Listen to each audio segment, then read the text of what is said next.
Hello. The following interview is recorded on the 15th of January 2013 in the Australian National University's Media Studio. This interview is part of a summer research scholarship program hosted by the School of History, supervised by Dr. Paul Arthur. The media producer is Jamie Kidston. My name is Tamas Molnar, and today I will be interviewing Professor Adrian Horridge. Professor Adrian Horridge is an eminent professor of neurobiology, a Fellow of the Royal Society and a Fellow of the Australian Academy of Science. Professor Horridge spent the majority of his professional life at the Australian National University since 1969, but his time has been interspersed with various postings overseas. His main research interests are the physics and the physiology of vision and animal behaviour. Thank you very much for your time, Adrian. Our pleasure. Adrian, I'd like to begin by talking about your early childhood and early education. As far as I understand, your early education was interrupted when Sheffield was bombed in 1940. Could you talk about that time a little bit? Yes, I was 11 when war broke out, and I was at a grammar school that had been attended by my grandfather and my father, a very efficient educational organisation that had a good science programme, and war broke out and pretty well all the masters were called up. We had almost no women on the staff, but within 6 months or a year, a trickle of replacements started to come in, and then then the bombing started on Sheffield, and there were blitzers. Our school was converted into a rest and home for displaced people whose houses had been bombed, and I was a Boy Scout, and I had to turn up at school as early as possible in the morning after a raid in order to help deal with all these people.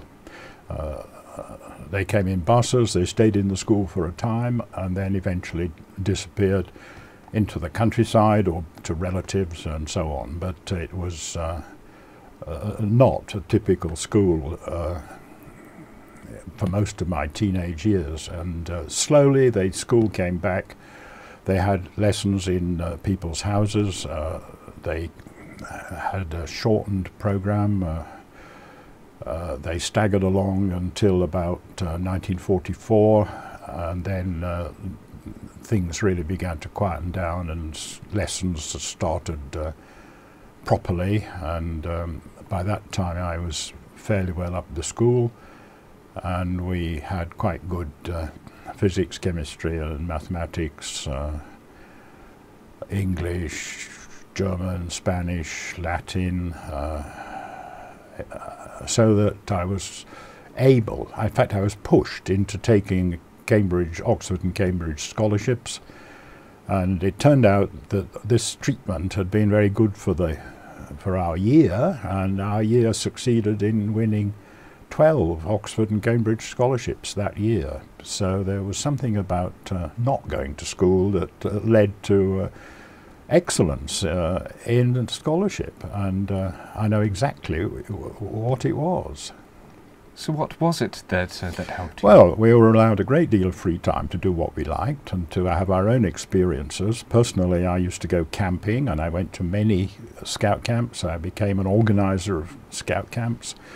And then I took to farming camps and went as a quartermaster and cook and manager of potato picking and pea picking camps and such things. And basically we had much better experience than we would have had if we'd simply done lessons every day of every week. And to get our information, we worked in the public library, and I remember I had 10 library books out most of the time, and Sheffield Central Library was serviced a huge manufacturing city, and so it was full of technical books of all kinds, and I was a chemistry nerd at that time, and I used to buy large amounts of chemicals in a shop called Preston's, which supplied small businesses and manufacturers with chemicals of all kinds. And I used to buy small quantities and take them home and have to make fireworks and tear gas and hydroponics for growing plants and all kinds of interesting odours. It was great fun. Quite impossible to do now because all that is so restricted. So is that how your affinity with the natural world kind of started? No, I mean chemistry and stinks in those days was what the equivalent of computer nerds at the present time, and it was a bit more dangerous, but I think a lot more fun and a lot healthier probably. Well, unless you breathed in the stuff, of course. No, it was just science for me when I was 14 was fireworks and stinks. So how did your studies, your undergraduate and postgraduate studies, develop towards? Well, when I went to Cambridge, I, as a result of working by myself, and we also had 2 or 3 quite good science masters in 1944. They were old or they were disabled in some way, so they came back from the war or out of munitions factories and so on, and they really polished the scholarship so that we won our Cambridge and Oxford positions. My best friend went to Queen's College, Oxford. I got a scholarship to St John's, and that carried me on for 4 years. When I arrived, I knew all the chemistry. My tutor was a zoologist, and he suggested I might do more biology, and so I did full subject zoology as part of the science tripos, and slowly, not very quickly, slowly became a zoologist. Right. Part of that was my second year. There was a course in marine biology at the laboratory at Plymouth. And they had big ships that surveyed the English Channel, and they had a lot of shore collecting to supply universities with specimens, and they ran courses for students on marine biology, and I thought that was it was interesting, it was artistic, it was probably useful, but maybe not, and there was a lot of outdoor activity, and it was quite interesting. But anyway, I went back to Cambridge and eventually got a PhD studentship. Jumping slightly ahead, I believe one of the milestones in your professional career is the publication of the structure and function in the nervous system of invertebrates. Yes, Can you talk about that a little bit? How you came to be a co-author? Yes, well, that's a long story, but in brief, when I won a PhD studentship, which was a central government thing, not they paid Cambridge to take me, and I arrived at the beginning what I thought was the academic year at the beginning of September, and it was too early, and I went to the zoology department where I'd planned to do some research, and there was nobody there, and the assistant, the lab manager gave me a key. He said, "Here you are, this is your key to your room." And the room was absolutely empty. There wasn't even a stool or a bench. Well, there was a bench around the wall, but there was no movable furniture. And the room had 2 doors, and the other door the key was given to Brian Schaffer, who was a bright lad in my year. He was the brother of Peter Schaffer, the playwright, and one of 4 very, very bright brothers. And so I shared a room with him for 3 or 4 years, and neither of us had any idea or exactly what research topic we would do. And I had a motorbike, and I thought, well, the best thing I can do is go down to Plymouth and have a good look round, and while I've got 2 or 3 weeks free. So I walked into the laboratory in Plymouth. I knew that Cambridge University paid the Plymouth lab for the right of somebody to go and use the laboratory facilities, so-called table you work on.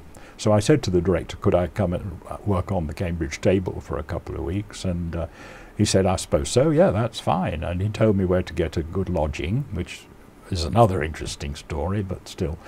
And I looked around, and there was an old fellow there called Alexandrov, who had been Minister of Health in Poland before the war. He was Dean of the Medical School in Lvov, and he was famous for having published beautifully stained preparations of nerve cells, particularly in crabs and various marine animals. And he'd escaped from the Germans. He'd worked for a time as a medical officer in the Russian army. He'd escaped through Iran, and he'd been given a job as a Trinity College gardener in Cambridge by my nominal supervisor, and then they'd found him a job at Plymouth, working as an extra on the staff of the lab. This was one of the ways in which skilled refugees were welcomed in Britain, welcomed all the time after the war. And he was marvellous. He taught me all his techniques. He showed me the literature in the library. He advised me how to begin a research project. He sort of fathered me along for a couple of weeks.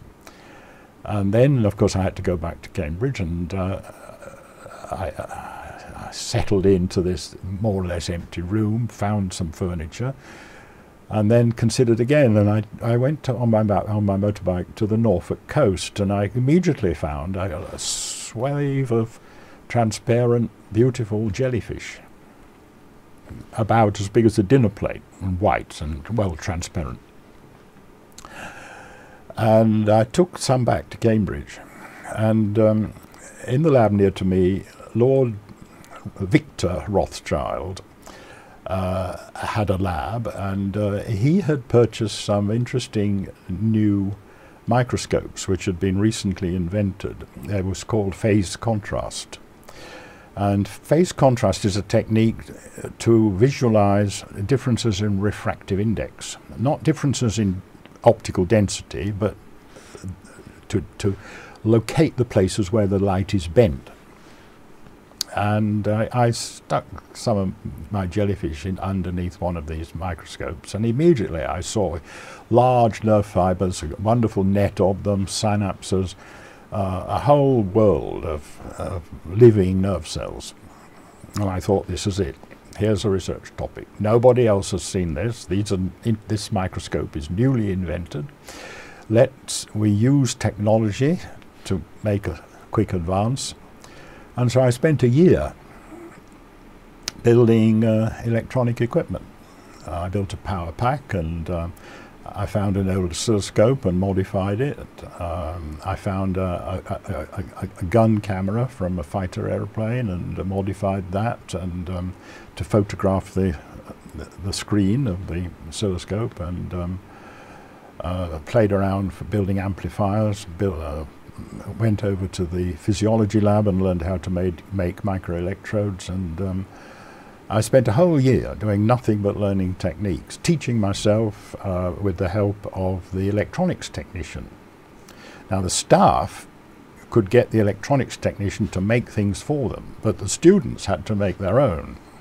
Quite right. And so I used to scrounge things, and in the basement of the zoology lab was about a ton of old American Air Force electronic equipment, which they got for next to nothing from a local American air base, and they'd simply had several truckloads of useful electronic gadgets to make equipment, because it was the best way. You start with something that's half made. And after that, I could basically, it wasn't brand new. Before the war, there were two young researchers in the zoology department had gone to America to learn electronics techniques for recording from nerve cells for electrophysiology. And they'd then come back, joined in the war, become radar experts. One of them was in charge of radar research in Britain for a time, and the other was in charge of calibration of radar stations, not only in Britain, but I think in the whole European war theatre and so on. They were extremely good. And so they came back. They'd been responsible for accumulating all this equipment because they'd seen that they could do it. And so we had a little group, and it included Hodgkin and Huxley in the physiology department, and Rushton in physiology, and Pringle, Pumphrey, and several others in zoology were having a go. It was the new thing, recording from nerve cells. Get inside the nervous system, find out what the nerve cells are doing, and that'll explain behaviour. That was the idea. So how did that link it was a good new topic. So how did that link to you being a co-author of the book with Bullock? All that. What I did was I recorded from my newly discovered nerve cells, and I got myself a college fellowship out of that, and another postdoc award. And I then had a position in Cambridge in which I had a salary, and I was free to do what I liked, and I had a room in college, and I had free meals in college because I was a fellow. But they didn't care. For 3 years they didn't care what I did, because that's the way Cambridge functions. They give away their cash, which they got from some medieval princess 5 centuries ago or so. So I expanded. In 1947 I'd been skiing in the French Alps, and so I'd found my way I discovered how to wander in Europe, and I went to the marine laboratory at Naples, which was opening up after the war, and I think I was there first in 1950. The railway stations in Europe were still down at that time, but still, Naples was functioning, and it was becoming very busy. There was a large Swedish group there, a large group from Israel, French biologists, lots of German biologists and Swiss, and the occasional other nationality. A few Americans had found out that they could come and work in Naples. And so I used to go there, and later when I got married, I took Audrey, and in springtime Naples was very good because the animals were excellent, the water was clean and pure in those days, and I studied lots of marine animals in the Mediterranean, and I went to Plymouth again, and I went to Millport in Scotland, and so I had studied a great many of what I call coelenterates, corals, jellyfish, polyps, sea anemones, all these things. A lot of others, sea pens and sea fans and so on. And I'd been to the Red Sea in 1955 to work on the coral reefs. And when I was in Naples that year, Pantin happened to be there. Pantin was my nominal supervisor in Cambridge, although he never contributed anything at all to what I did. He was usually away. In fact, he spent 15 months away in Brazil, good luck to him. Fine. So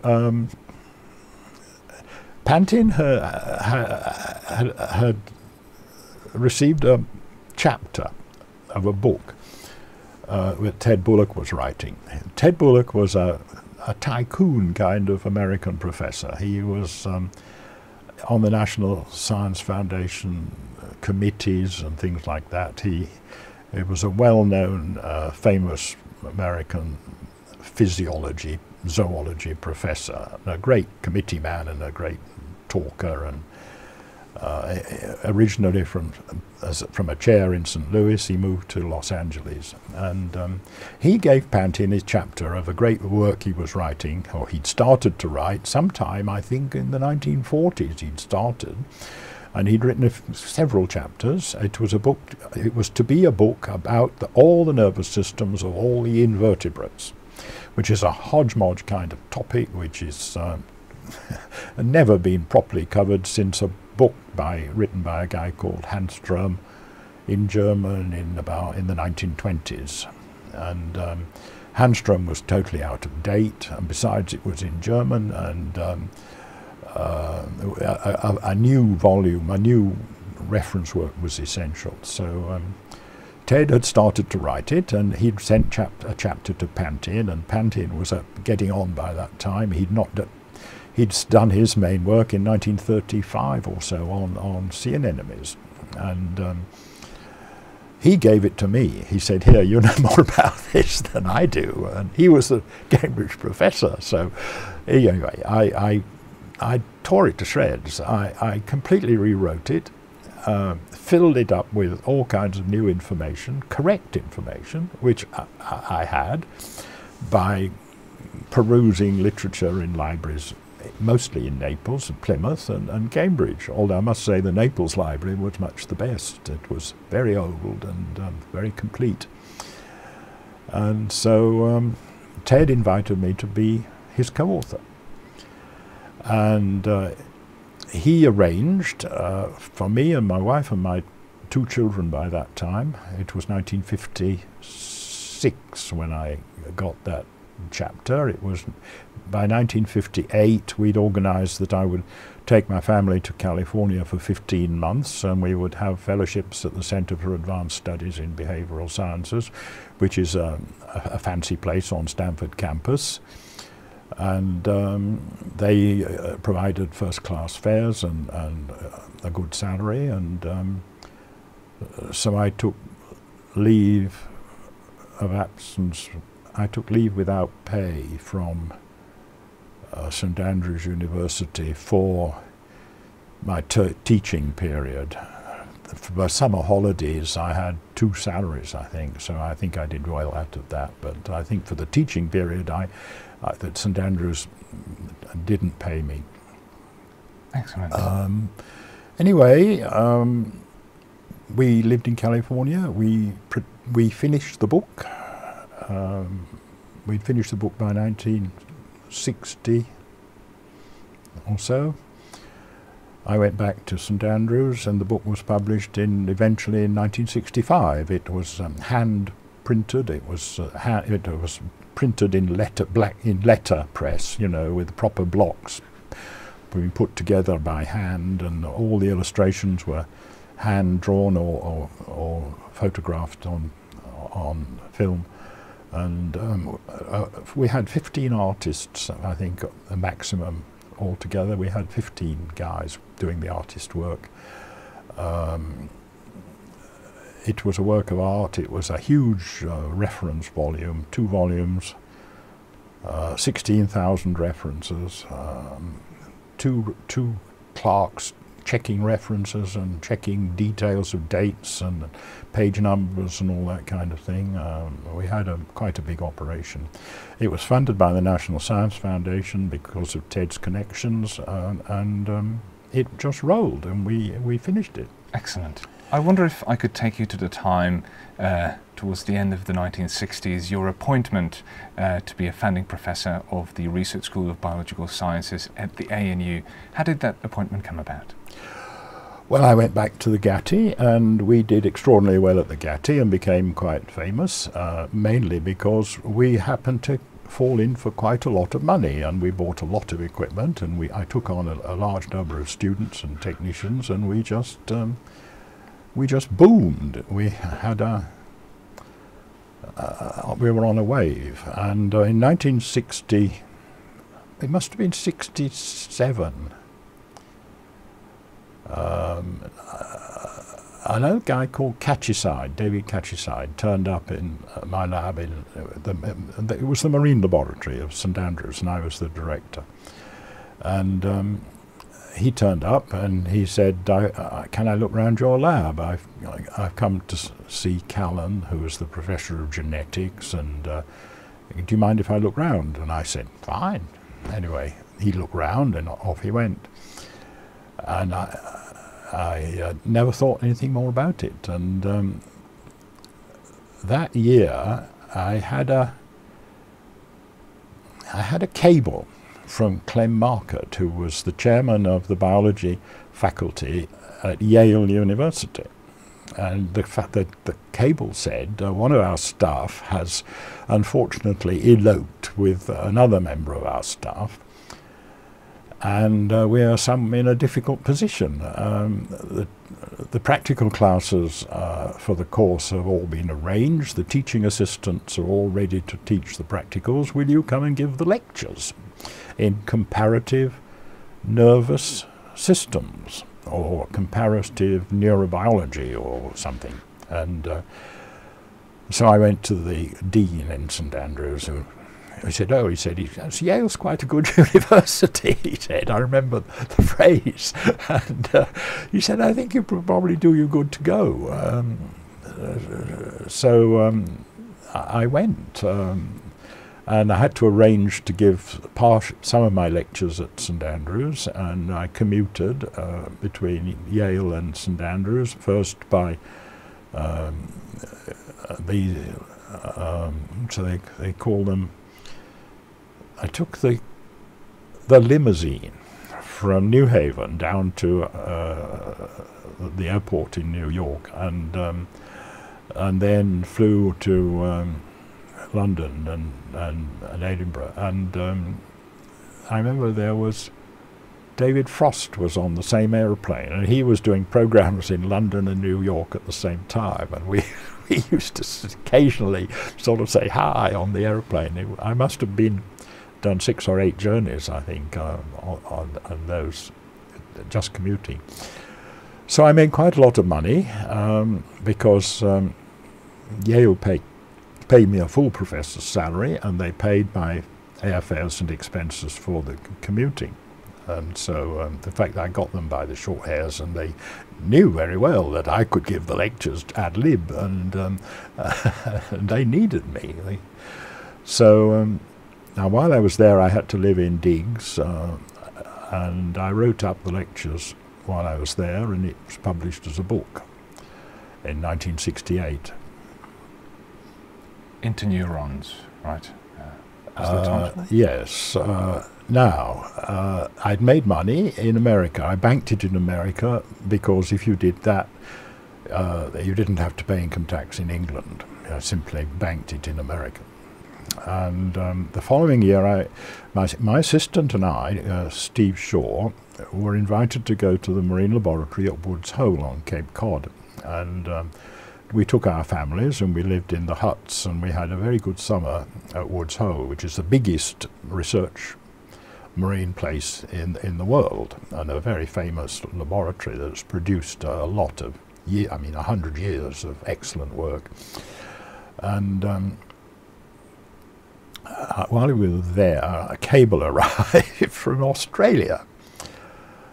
They must have discovered that we weren't in St Andrews, we were in Woods Hole. So a cable arrived from Australia saying, was I interested in having a look at a rather favourable research professorship in Australia, and if I was, would I come immediately and use the airline ticket credit which they sent. And So I put on my suit and I left my family and assistant to get on with it in Woods Hole, and I flew to Australia. And there I found a committee with Doug Waterhouse, the Vice-Chancellor, who was Huxley at the time, and Frank Fenner, and one or two others on the committee, a very senior committee. And they told me that they were responsible for setting up a new research school of biological sciences, a new institute here on the campus, and was I interested in taking one of the positions? And they explained. They said the funding is not a problem. We need somebody who knows the whole story, how to set up a lab, and how to find students, and how to organize equipment and projects, and how to be a success, basically. And this is why Catchside, 2 years before, had come around my lab to have a look, sniffing around. And so I said, well, I'm interested, yes, I'd like to go back and talk to my wife and consider it. And anyway, they told me the conditions, and they were excellent. The salary was top professor salary. One had to work 3 years out of 4, and you had a 1 year sabbatical with a round the world ticket to take you off on a sabbatical. They would find a house for me when I arrived in Canberra, because the ANU in those days had lots of houses to offer to incoming staff. A very good house in Forest, just up the road from the lodge. It was all very prestige and plush-lined, basically. And so I went back. I asked them, could I have a look round, and I went to Hobart and had a look at the possibilities there. And I went to Brisbane and to Heron Island and had a look at the possibilities there. And then I went to the botanical gardens in Lae in New Guinea, which is one of the centres for botanical research in New Guinea, and also up to the entomological research station at Wau up in the Highlands, which is operated by the University of Hawaii, a good research station. And then I went down to Honiara in the Solomon Islands, and then to the University of the Pacific at Fiji. So I had a good snout around, and I thought, yes, there's a lot in this area that's interesting, a lot of possibilities. One could attract students just by offering them to come to such an interesting possibilities. And Audrey was quite enthusiastic. We were living in St Andrews, which is a very cold place.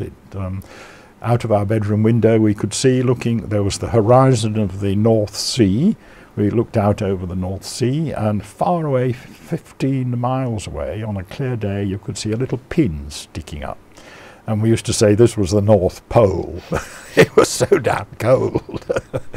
Actually, it was the Bell Rock Lighthouse, which is out to sea.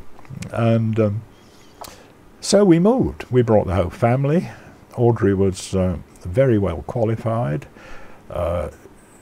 She had a bachelor's from Cambridge. She had a qualification, a diploma in political and social administration from the Oxford University, postgraduate diploma. Then when we'd been in St Andrews, she'd acquired a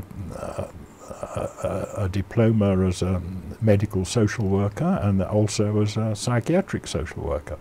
So she'd been quietly acquiring qualifications, and we came to Canberra just when the Whitlam era was starting, just when the new ideas about health centres were being set up, and within 1 year Audrey was chief psychiatric chief social worker in psych services in Canada for the ACT. And subsequently, she was in charge of all student welfare in all overseas student welfare in Australia, with an office in every university. Excellent. And I was a founder professor in a new institute, and we had 4 kids by that time. So we were quite a busy family. So that's how it all happened. Yeah. Thank you. So what were your intentions with the Research School of Biological Sciences, and were your intentions Well, they were not the realised? same as the intentions of the people that set it up. They offered me the job, and they said, yes, we'd like you to come. The chair was supposed to be in behavioural biology, and I came, and it became apparent in a year or 18 months that all my people were electrophysiologists. We were all studying behaviour by means of recording from nerve cells, and it was not the kind of behaviour that had been done in Australia. Nobody had done anything like we were doing at all before. They thought that things in terms of what they knew, study animal behaviour, how parrots talk, and how night behaviour of possums or something, or migration of fish up the Murray River or whatever. This was animal behaviour, but that wasn't my kind of animal behaviour. That was natural history, and it was all sort of more or less wrapped up in 1880. So I did neurobiology, function mechanisms, not performance, and so it was decided in our faculty board very amicably that we should have a new professorship, a new department, which would be called ethology, and a new professor would be appointed. And that happened, and they finally appointed Richard Mark, who came, and Richard Mark turned out to be an electrophysiologist of kangaroo embryos and a student of the development of the kangaroo brain, not an ethologist at all. So because it was impossible to find a top-level guy who was really on the ball, who was going to study birdsong or something, because it was just low-level description, and it wasn't mechanistic analysis, it wasn't technical, it wasn't based in chemistry and physics and nerve impulses and on all the rest, modern science. And so we kind of, Richard Mark and I, were turned out to be not quite the odd things that they'd purchased. Didn't matter. We actually dragged the university in that particular small area. We opened up modern topics. Excellent. So how was the lab run? What were some of your guiding principles? Oh, the lab was run as I'd run the Gatty Marine Laboratory in St Andrews. It was very slack. In St Andrews, we'd even allowed the students to sleep in the laboratory during the long vacation in the summer, because St Andrews had 2 industries, the university, and all the lodging houses were filled with students, and then the golf, and all the lodging houses were filled with golfers in the summer, and the exams had to be held early to get rid of the students to let in the golfers, and so the students doing research in the lab had to be able to slept in the laboratory loft, quite a number, in my lab anyway. I don't know what they did in physics and chemistry, anyway. So I was quite used to running a sort of laboratory as a scout camp, basically, because I learned how to do it as a scout camp. You have to keep people interested, you have to get good quality people who are better than you are to do the responsible jobs.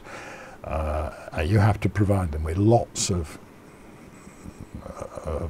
bread and circuses, the bread being cash and the circuses being good equipment, and if you give them plenty of good equipment and you get first-class people, and you're in a laboratory with a good mix of physicists, mathematicians, chemists, people who can, microscopists, electron microscopy, computer programmers,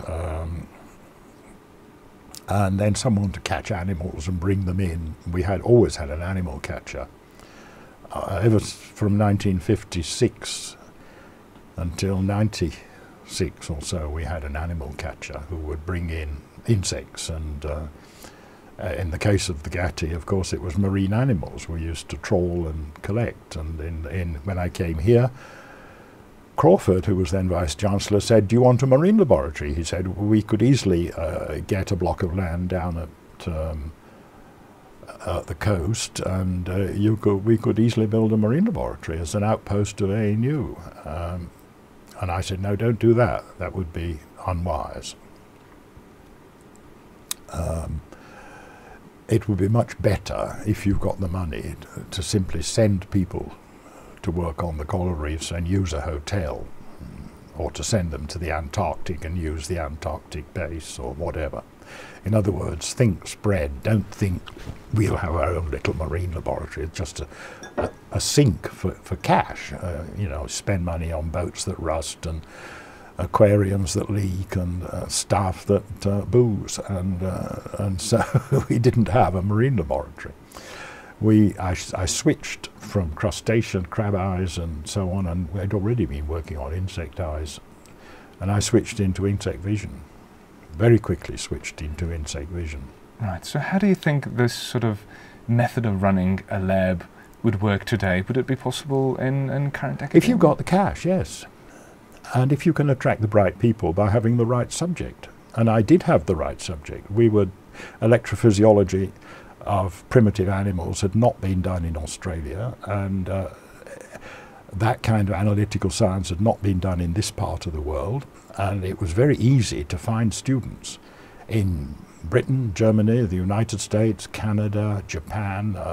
It was easy to find people of high quality who would come in order to work on some exotic animal in an exotic environment, as they thought. Of course, when they got here, they worked on locusts or flies or something, or in my case, bees. But still, it was possible to bring people of quality if you had money to buy the equipment and more or less point them in the right direction, and show them how to use the equipment, and then leave them to it. I had a first-rate assistant who very carefully taught all incoming students and visiting staff how to use microelectrodes and how to record with a computer online. And I had a very good computer people who had the software organized so that we had data processing online, and we had microelectrodes with electrophysiology online, and eventually got it all very well organized. And we had a little factory for churning out data on nervous systems. It was excellent. I mean, of my people that I appointed in one way or another or attracted here, 8 became Fellows of the Royal Society. All because of the highly integrated but very free. We had very free on what you did, but the departmental organisation to keep the electronics and the microelectrode recording and data analysis and all that, photography, it was all organised. You have to. It was just a scout camp all over again, to be quite frank. Right. What would you say have been some of the one or two key findings of the lab, and maybe some of the practical applications that emerged? Oh, there were many findings, many. I published hundreds, 300 papers, and my students must have published about the same number in their own name. And one of the key things about one of the keys to success was that I never stole my students' work unless they leaned heavily on me and I'd shown them exactly what to do and guided them very carefully. In those cases, and less as time went on, I left them to it, and I said, look, you publish your own work, you keep the data, You take the credit, and you can write your own recommendations for jobs, which eventually they cottoned on to this idea that basically they were their own. I was not their brother's keeper. The salvation was in them. It was up to them to get a move on and do it, and we'd show them how and give them all the equipment and make it all very straightforward, but they would do it. So what were some of the findings? I understand about there was something about the light guides that well, insect eyes, like ours, we have rods and cones in our eyes, and the rods are rod-shaped and the cones are cone-shaped because they act as light guides. The rods conduct the light down through the visual pigment, which is in the rod, as it's absorbed and detected. They detect the light because they're a long rod, and they have high acuity because they're a thin rod. Well, insects have structures which are effectively the same, just the same, and they're spread out like a fan, like seeds on a dandelion head or something, where they're spread out in an array, and that array picks up from the environment. But each individual cell has a light guide. And there was a good friend of mine, Alan Snyder, who was a student at Yale, a PhD. No, he was a student in New York, I think, and then he did a PhD in London, I think, and then he on probably mathematics, and then he went to Yale and worked on light guides with people I knew in Yale, and he found out that we were working on insect eyes, and that insect eyes had light guides. We published that in 1965, 1966. Soon after the book was out, and in the middle of our best time at the Getty, we published the light guide story. And Snyder read this, and he decided he would come and work with me. So he, being a mathematician, wrote to Barry Ninham, who was the professor of applied maths, and said he'd like to come. And Barry immediately appointed him as being a good, interesting man. And Snyder came and eventually became professor of optics or something here, and published a lot of stuff. Snyder looked at the light guides in insect eyes very carefully, and he brought a co-worker, Kuno Kirschfeld, from the Max Planck in Tübingen in Germany, and they together found out that the light guides in the center of the central light guides in fly eye cells were extremely thin. They were so thin that the light was basically restricted to vibrating in only one possible mode in the light guide. It's called a unimodal light guide. And they found out and calculated that this unimodal light guide has peculiar properties if it's polarized. It has to be polarized and unimodal. So the light can only vibrate one way. And then the light is quantized. And when it's quantized, it'll go on forever down the light guide, because it can't jump into any other mode. If it jumps into any other mode, it loses energy, and especially if it jumps because there's some particle or something in the way. If the light goes down a unimodal polarized light guide, it theoretically goes on forever. And there was a guy in Southampton in Britain working on light guides. He was doing practical light guides for optical telemetry in the hope of making an optical system that would transmit information.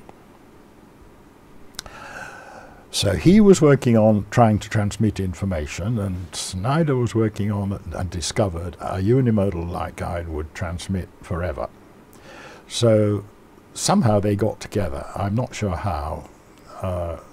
It was either they sent an email or they read a publication or something, but anyway they got together, and very rapidly the guy in Southampton made a unimodal polarized light guide, and it did effectively go on forever.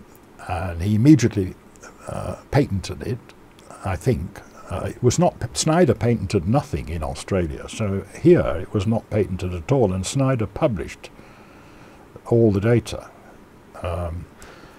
So whether it was effectively free for all or what, I'm not sure, but in any case, the light guide manufacturer must have put a patent on his manufacturing, but even so, the Chinese took it over and manufactured them later. And of course this became the optical system that is known as the World Wide Web, which transmits at the speed of light without loss, or virtually without loss. They put repeaters in the system along the way, but it's the energy used in transmission is negligible, the distance is great, but best of all, the bandwidth is so wide that the information can be almost infinite amount of information can be transmitted down a bundle of light guides as it is. I mean, there are, I don't know what, 65,000 light guides between Sydney and Melbourne, something like that, and transmitting mega gigahertz or something. Excellent. You know. I think there was another... That came out of this collaboration between Snyder and the guy in Southampton who actually made light guides and tested them. I'm not sure of the precedence or of the way the discoveries were made, but it was that's what happened. They both became Fellows of the Royal Society, of course. So I understand you've been working on insect vision, and I wonder if you could talk about another practical application that came out of research into bee vision and how that led towards gadgets for the blind and the like. Well, yes, that was another story. In 1986 or 1985, I had switched. I discovered that insects detect range by moving their eye.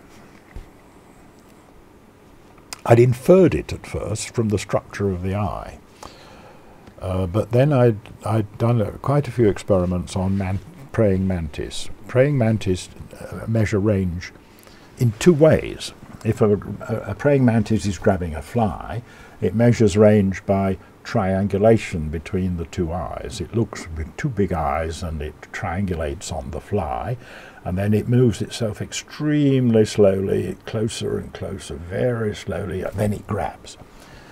But that's triangulation. That's the way that you measure the distance away you are from a lighthouse when you're at sea in a sailing boat. You move so far and then measure the angles and you converge and then you get the distance. But mantids also measure range by moving their head. When they want to reach for a twig, they just move their head a very little bit. And grasshoppers do the same when they want to jump. And that was known, for quite some years. No, I think I discovered that mantids move their head when they want to when they want to reach for a twig. When they're walking, they're making little movements with their head, and I found that if I moved the twig just as they moved their head, that they missed. In other words, you could fool them.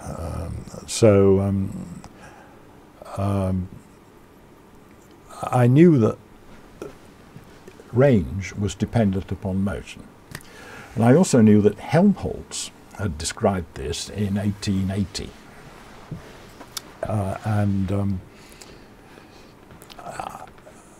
I picked that up simply by accident, by reading a translation of Helmholtz's book on vision. And he was talking about parallax and about how people measure the distance of things from each other and in the room pick up the 3 dimensions by parallax. And cricketers have to move their head in order to see the ball coming. They have to.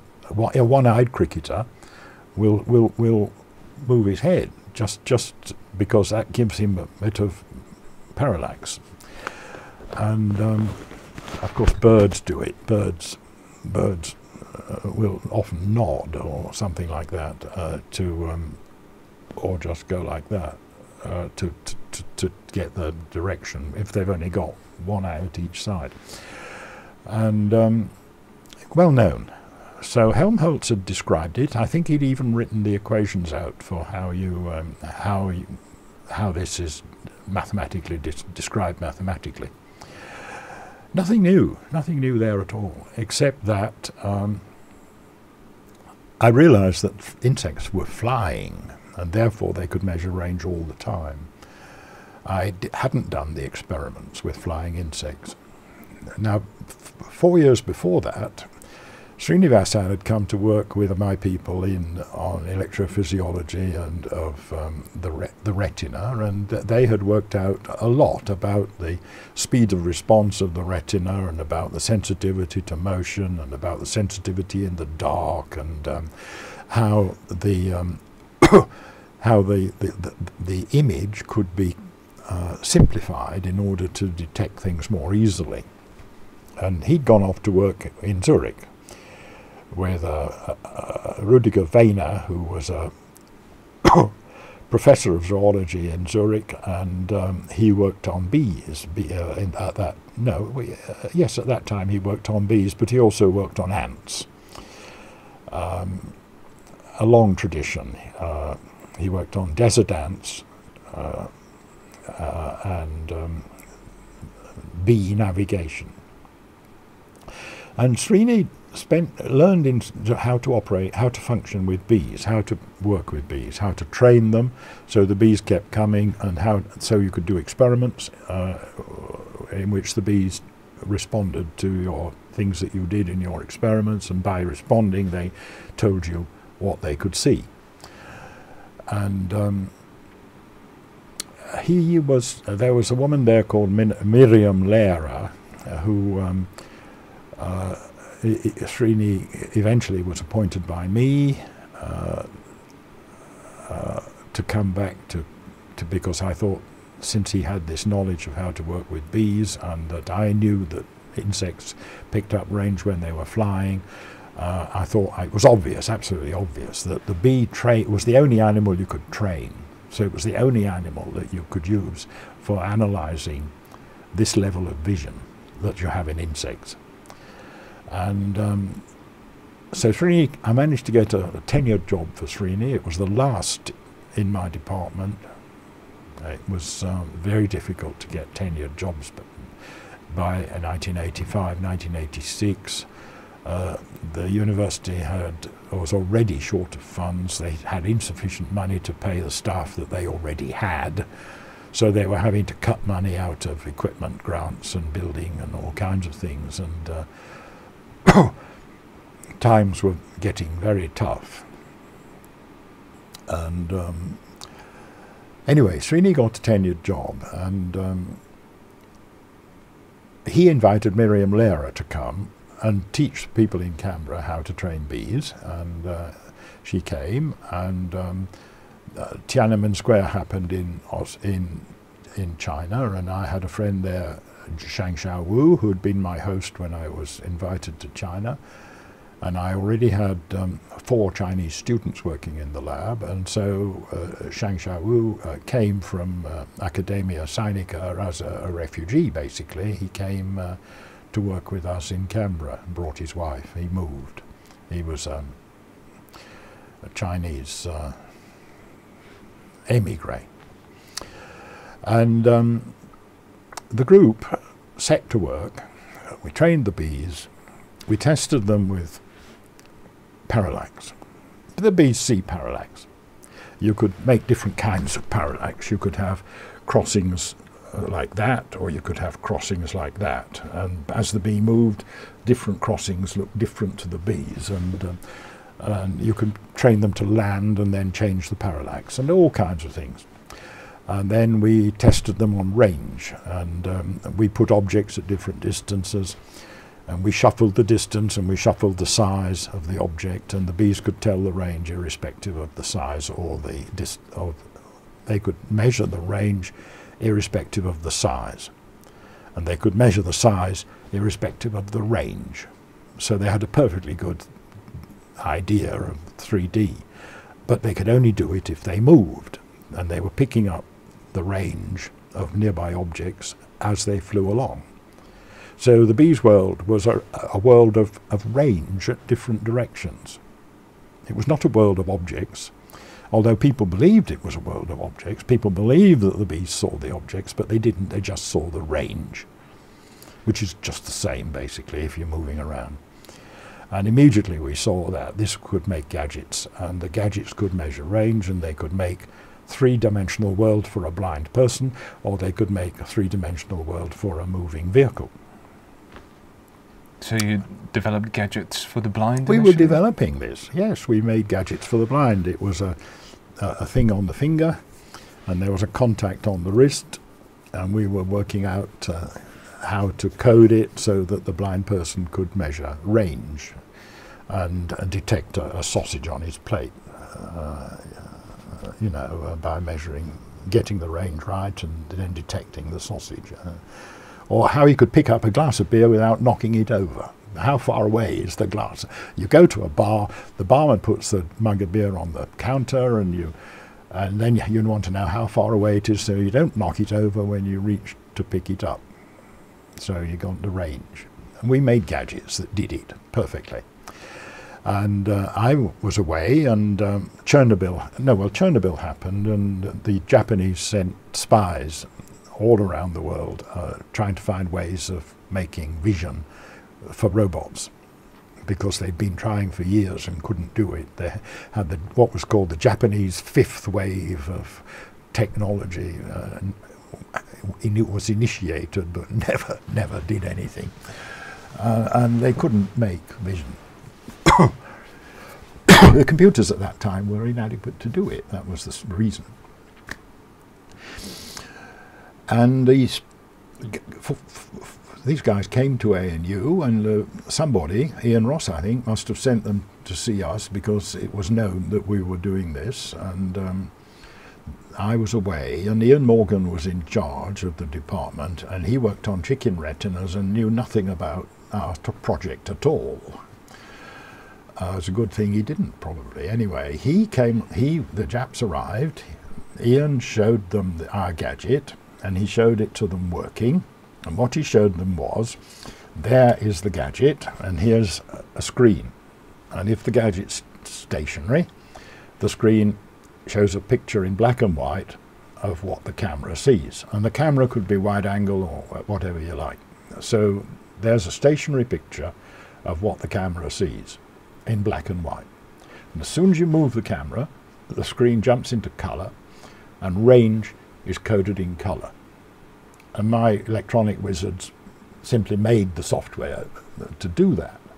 Mind you, we had high quality people that were appointed. The electronic wizard had come from Stromlo, where he'd been on the camera gadgets that picked up telescope camera data and converted it into useful data and so on. So he was perfectly able to put software onto camera output, and it worked a treat. You moved it, and there was the 3D world. Well, the Japs looked at this, and it was the Holy Grail as far as they were concerned. And they went away sort of not knowing how it worked.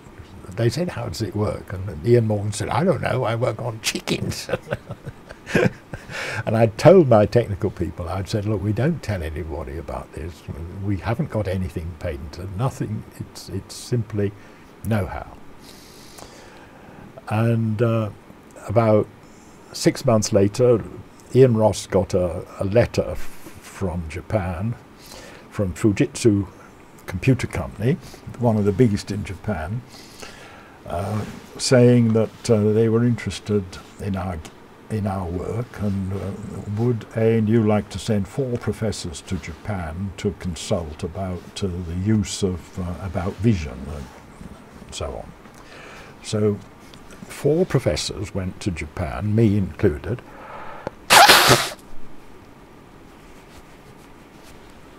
And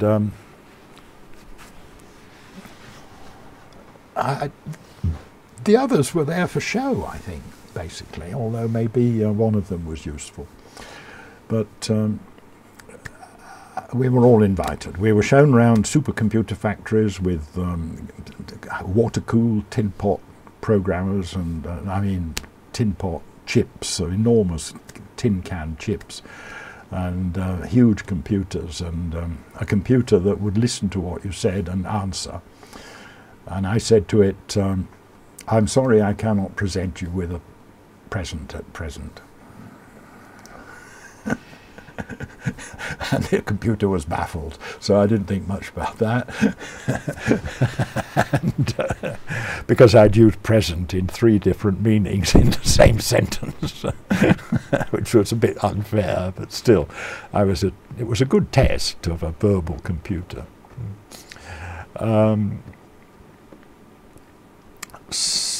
Anyway, I said nothing about our equipment. I said nothing about eye motion, nothing at all. And the others didn't know. And so we all came home, and then Ian Ross got a letter from Fujitsu to say they would offer $5 million for our know-how and how to make my gadget. And they also wanted some information about parallel computing, because at that time parallel computers were supposed to be the great new way forward. It turned out to be wrong. It was much better to have large numbers of small computers rather than one huge big parallel processor. A parallel processor has all the inputs going in at the same time and is good for big pictures, but even then you've got to put it together somewhere in the computer. You might as well do it right from the start. So Ian called me up to the Chancery and said, look, they've offered $5 million. Do you think your equipment works? Do you think, you know, is this really kosher? And I said, what do you think? Offered $5 million. So he said, well, I suppose so.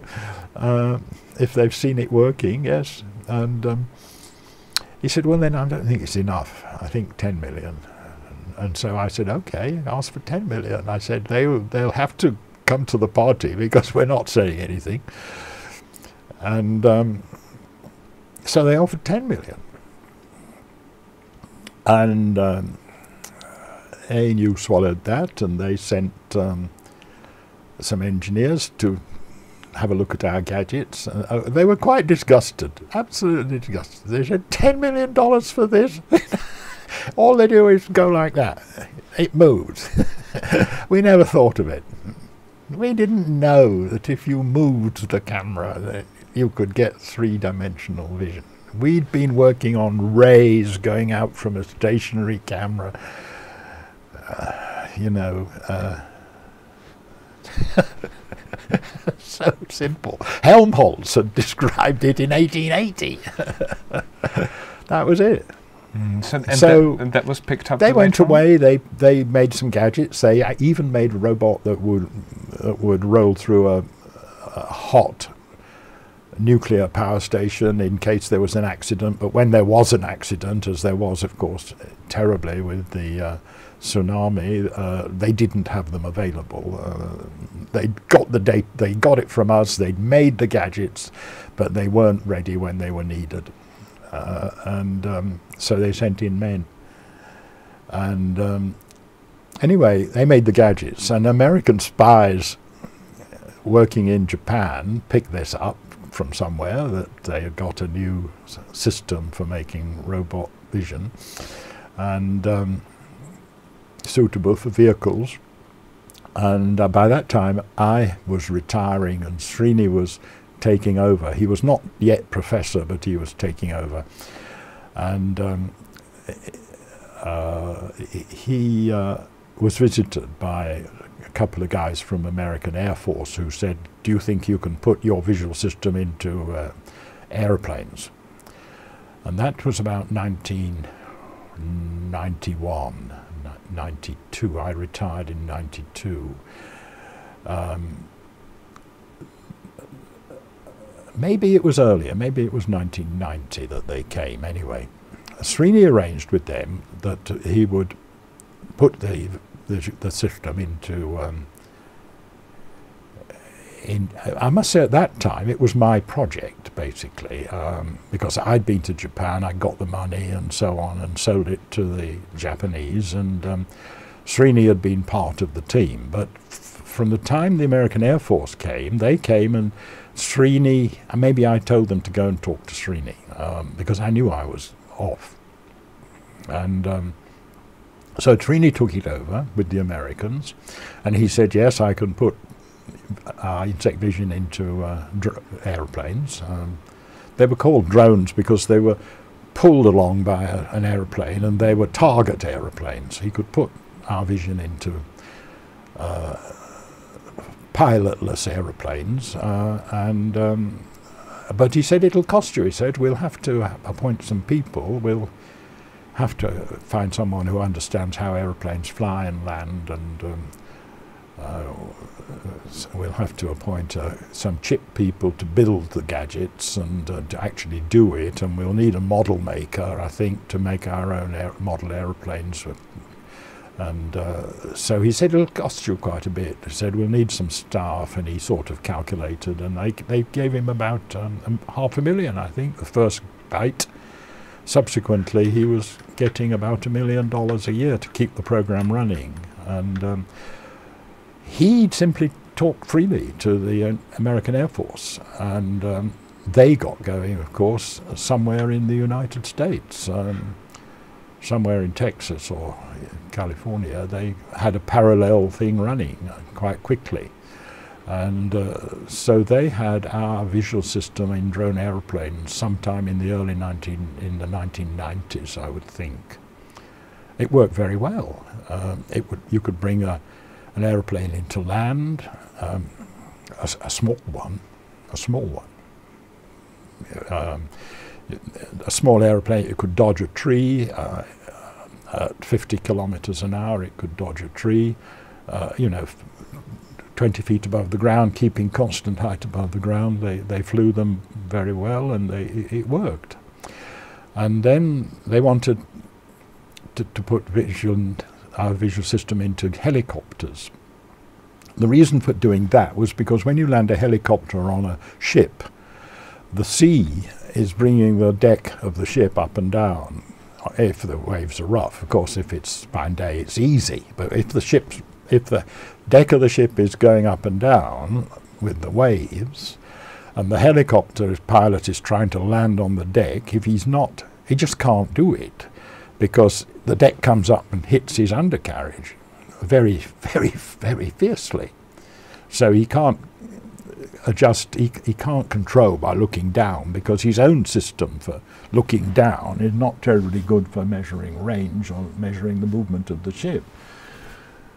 So you need an instant range measuring gadget, which of course they had. They could do it with ultrasonics. You could measure, builders do it with ultrasonics. So if you want to measure the range to a wall or something, you can have a gadget to do that.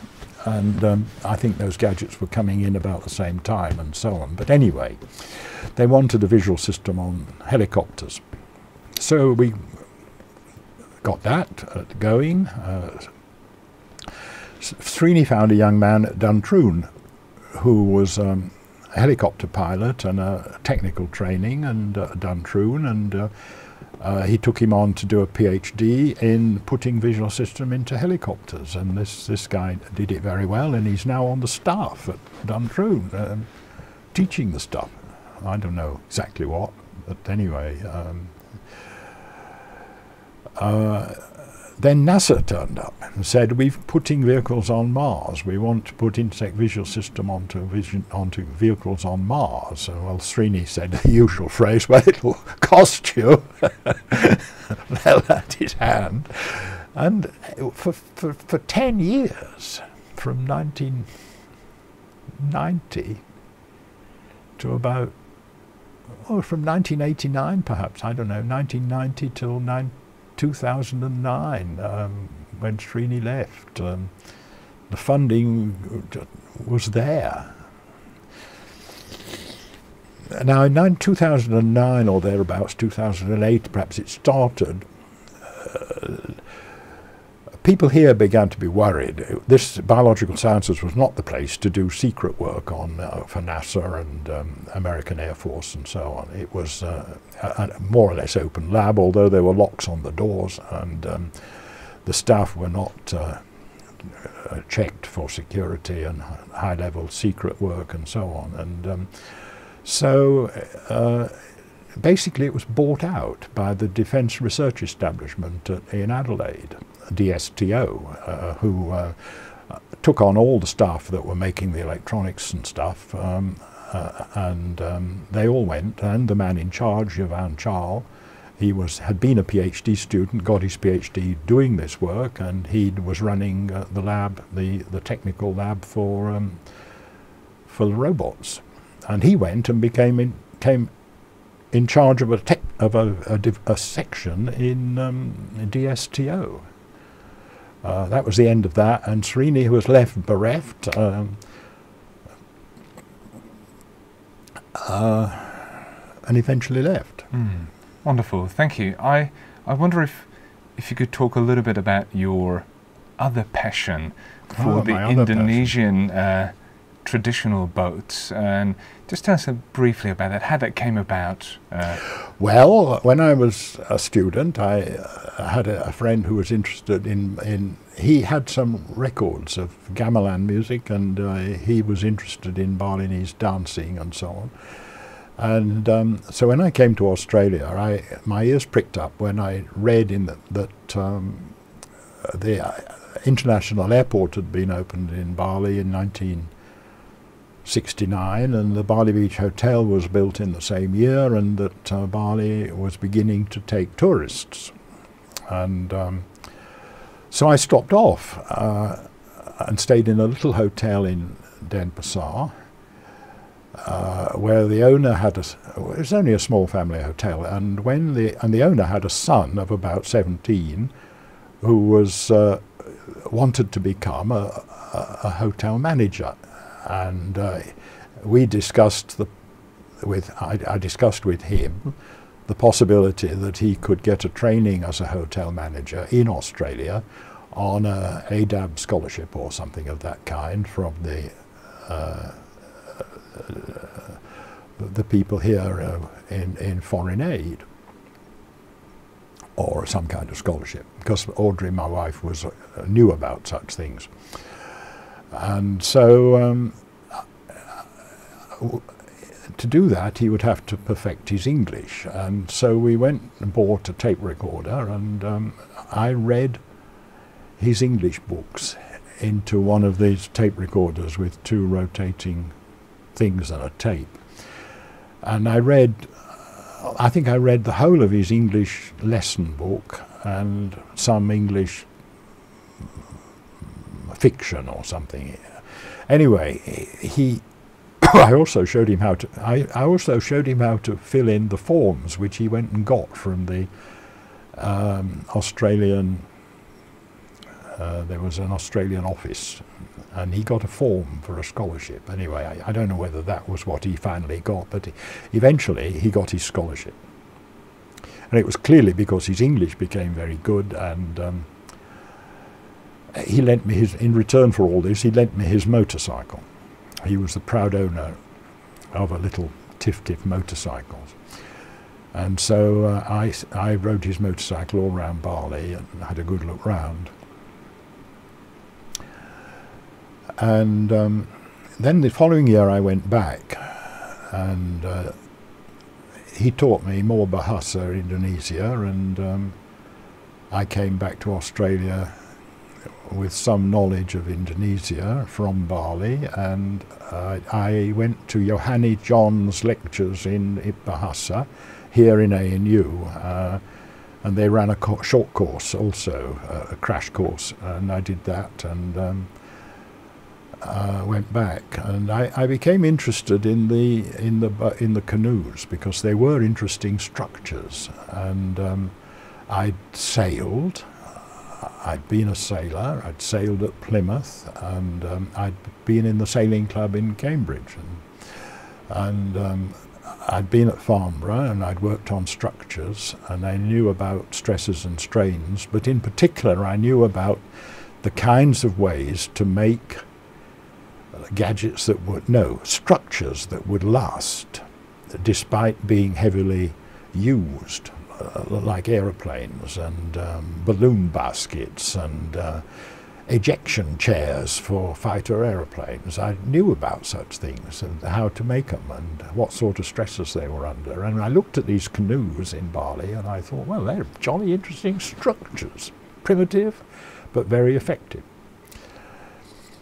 And this became known to my friends, and a good friend of mine in California that I'd known well when I was there working with Ted wrote to me and said, we have organised the Alpha Helix to cross the Pacific and do marine work in the deep waters of the Banda Sea and the Sea of Celebes, the Celebes Sea. Now the Alpha Helix was a research ship, a very special one run by the National Science Foundation and quite unique. And they had 12 sailors and quite a big ship. It was very unseaworthy because it was filled with scientific equipment and it was really designed for going up rivers and so on. So there was not much keel, and it had already been up the Amazon and through the Bering Straits and into the Black Sea and studied all kinds of things in obscure parts of the world. And we're bringing the Alpha Helix across the Pacific in 3 stages of 3 months each, and we shall spend 3 months in Indonesia, and then we'll spend 3 months in the Philippines, and then go up through to the deep trenches off the coast of Japan. And would you like to be chief scientist for the Indonesian section and choose your scientists projects? And we Americans, we've got some of those already selected. We would like to send some. We've got some deep water fish people who want to put deep water traps. Anyway, we've put a camp on Banda, which is in the middle of the Banda Sea, which goes down to about 3 miles deep, and right offshore, bush. Banda is a volcano that came up through the sea. And there was a village on the island that I discovered. I walked into this village where they were building boats on the beach, and the houses were also built on stilts on the beach. So I knew that they were incomers. They spoke a language that was nothing like Bahasa, and I didn't recognize at all. But some of them, particularly the younger children that had been to school, they spoke Bahasa. The adults didn't even speak Bahasa. They were actually incomers from Bhutan. They were known as Binoncos, and they'd come from the Tukang Besi Islands, which are a rather remote place in the Java Sea. Anyway, they were building interesting boats. They had the shape of North Sea herring boats, or even like Falmouth oyster boats, or even like pearl oyster boats.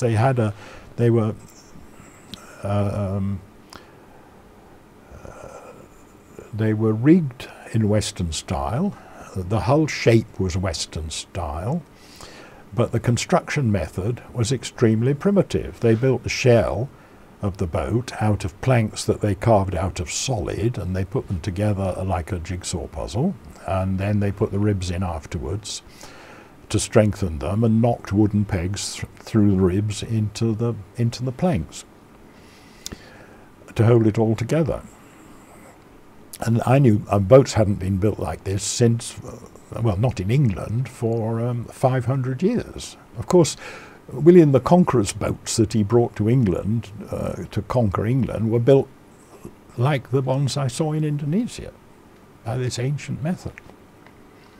Anyway, I thought this fascinating story. Look at the structure, you know, look at this, the way they deal with the stresses. And so I photographed it. I got all the details that you would as a scientist, the vocabulary for all the parts, the samples of the timber, what part of the forest did the trees come from, how did they get the bend of the right shape. Well, they learned it by heart. And they went into the forest and picked a piece of wood, a branch, that was the right shape, that they remembered, and bring it back and cut it to the right shape. And put the whole thing together by memory. Well, how do you remember such a system? Well, they told me how they did it. They did it by using a measuring stick, which could be of any length, divided into 13 parts. Why 13 parts? Because human beings have 12 ribs, and there's 12 spaces. And you make a boat with, you make a measuring stick with 13 parts, and in fact you pick a bamboo with 13 nodes on it, and there's your measuring stick. Pick a bamboo of any size or any length and you can make a boat of any size, because your measuring stick isn't measured in inches, it's measured in ratios. And the whole of the boat structure was measured in ratios, magic numbers they called them. Well, if you look at the Elizabethan boat building technique, or even Swedish technique in the 19th century, you find that they built the boats by ratios to any size. Natural thing to do. Patterned on the human body. Natural thing for primitive man to do. And a fascinating story. Anyway, I got all this detail and stuff from them, and I came back to Canberra, and I had a secretary, Elizabeth at the time, and I think she wrote to all the museums around the world, the ethnology museums and the maritime museums, not the ordinary kind of museums, and said, do you have any information about Indonesian boat building? And they pretty well all wrote back and said, we don't. Sorry, we used to have he died in 1925, you know, or there was a professor in the university who knew a bit about this, but he's vanished. That was Hamburg, I think. And most of them said they had nothing. There are few said, yes, we have a large number of models of Indonesian boats which were brought back. They were brought back to Massachusetts by the whalers, who picked up model boats wherever they went and presented them to the museum in Salem in Massachusetts, and there they are. And they knew nothing about them virtually. They were in Hamburg because the Germans had colonies in New Guinea and so on, and they had colonists, and being Germans they collected everything they could and sent it back and it went into the museums, and the Dutch did the same. But the Dutch did better. The Dutch had specially made all the things to do with Indonesia for training their colonial administration very thoroughly. They trained them in how the Indonesians did their agriculture and what all the names were for their agricultural implements. And the Dutch made fishing traps and, of course, canoes and boats, copying the Indonesians, had the Indonesians make the models and send them back to Holland for training the colonial administration. Very thorough. And, of course, it's all still there, but no one knows anything about it.